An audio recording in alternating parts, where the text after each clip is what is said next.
your team is music. Yeah. And the sound design team, you're working with a different team almost every game, right? So what's the relationship there between sound design and music? Well, luckily, pretty much all the developers we work with have really strong, seasoned audio directors. So the goal is to make sure that the communication among those disciplines, dialogue, sound effects, and music are. And sometimes there's a separate post team, like on a game the scope of the Uncharted series, the cinematics are actually posted by a post facility and brought back into the game. So there's a bunch of sharing that goes on there, right? Like the post facility waits on in-game sound effects from the team to post the movie so that if there's gunfire in the movie, it's the same gunfire you hear in the game and all that kind of stuff. The foley is all shared, everything. So as far as collaborating goes, we try to, if there's temp music in a game when we start, we try to eradicate that as quickly as possible with the composer's compositions. Even if there's synth mock-ups, even if we don't have stems yet, we'll do stereo edits and just throw stuff in the game because we want not just the rest of the audio team, but the entire team to understand our intentions, and we want the feedback. I mean, this is a team sport, whether there are two of you making a game or 200. You're part of a collaborative entity, and you have to be looking for feedback all the time because everybody that has something to say, that understands the game and has something to say about it is probably saying something you should hear. That doesn't mean they're always right, but you have to be listening.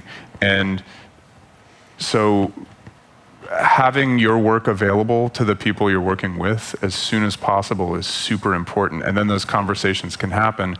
And really,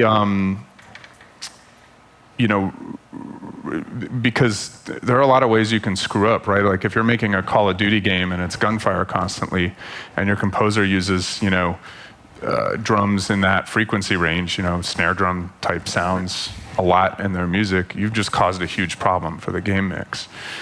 So these are conversations that need to happen early on. How much music do we want in combat? What's the combat going to sound like? Are you going to, how are you going to mix the player experience? The player's weapon's going to be super loud, and then the other weapon's going to be quieter.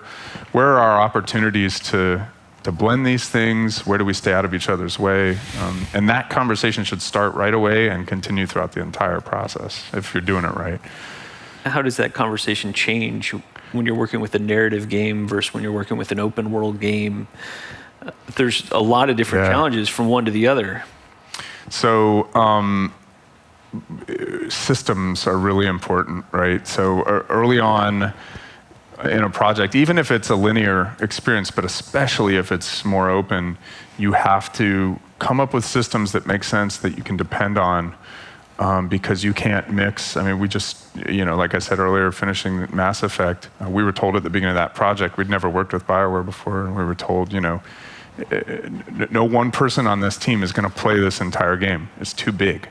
So it was all about system design and coming up with ways to subvert the need to moment by moment mix everything we do. In a very linear game like Uncharted 4, we have to make time for a really concerted film style mix playthrough. And it's tough because the team doesn't give you that time. Every team says they will. At the beginning of every project, they're like, okay, and then everybody will be locked out 2 weeks before the game ships and audio will get to clean up the mix.